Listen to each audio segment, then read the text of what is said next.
You are watching the weekly Wednesday NBA edition of the Huddle Ninja here with ex-Milwaukee Buck John Henson and Odd Sharks Chris Walder, of course. And guys, big storyline from the NBA is LeBron's recent struggles. The headline is 0 of 19 from three-point range in his last 4 games.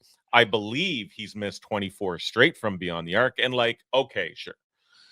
But he's still averaging 22, 9, and 8 as a guy that is about to turn 40 years old at the end of the month. There's plenty of LeBron is done or LeBron is old chatter going around. But John Henson, are these the signs or maybe the red flags, whatever you want to call them, that father time is coming for the King? Or is this just a minor blip in what has been a pretty good season? I looked up his stats today at his age 40 season. I tried to find some type of comp, and the only comp I could really find was Kareem. In his age 40 season, he was playing 7 minutes less. He averaged 14 points and 6 rebounds. So, okay, sure. LeBron is not LeBron. He's 40 years old. We get it. But for people to say that he's falling off is actually insane. Because if you look at his trajectory, you look at the numbers of older guys that have tapered off towards the end of his career, LeBron's got 5 to 6 more years left. And if you look at the past guys and how their numbers are tapered, like he is not even close to being done, judging by these numbers. Now he's 0 for 19 from 3. You know, he's in a little bit of a slump, probably his first shooting slump in 20 years, right? So I don't think you need to hit the panic button. LeBron is very self-aware of what the public is saying. So I think something big is coming our way from a statistical standpoint, and he's going to shock us again. Chris, is it time to maybe start worrying about the Lakers? 5-5 in their last 10, 2-5 in their last 7, falling in a highly competitive Western Conference. They are 1-8 against the spread in their last 9 games. The team is reconsidering LeBron's wish to play all 82 games this season now that he is struggling and looking potentially a bit more like Bronny James instead of LeBron James. But should the Lakers begin to worry?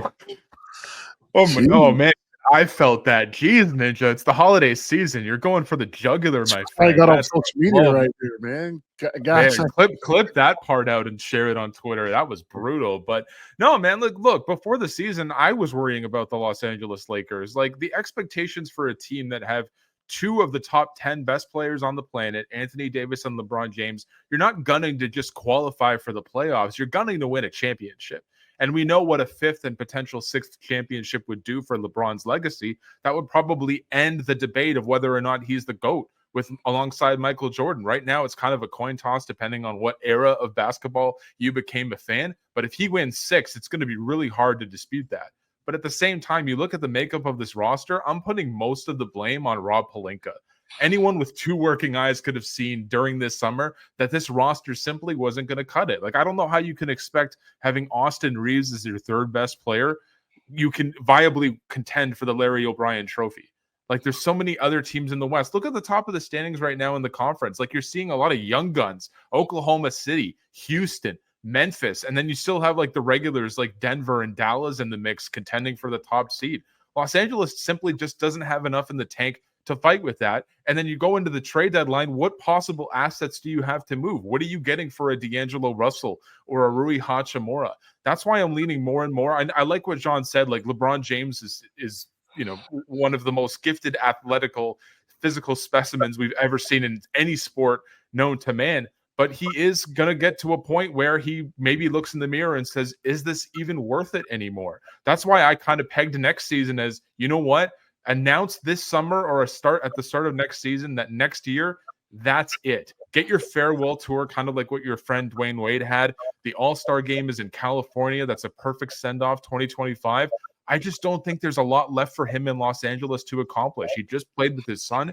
That was a check off the list. What else is there to do? He's not a contender with the Lakers. Let me ask you guys this. Will John Henson, LeBron James win another ring in this league? You know, I unless he just bails out and like goes to like an upstart OKC or maybe goes to Houston, like one of these teams that he could supplement winning. I don't think he gets another ring. Definitely not in LA. I'm looking at their roster. I mean, besides him and AD, the next highest salary is D'Angelo Russell at $18 million a year. That doesn't really look right when you look at how some of the rosters are constructed for these contenders from a financial standpoint. So the Lakers are going to have to start paying, or they're gonna fall to the wayside. They're kind of a middle of the pack team, and then also, I don't know, when you're sitting in that locker room, did LeBron look around and say, "Hey, we can win a championship with this"? I don't think so.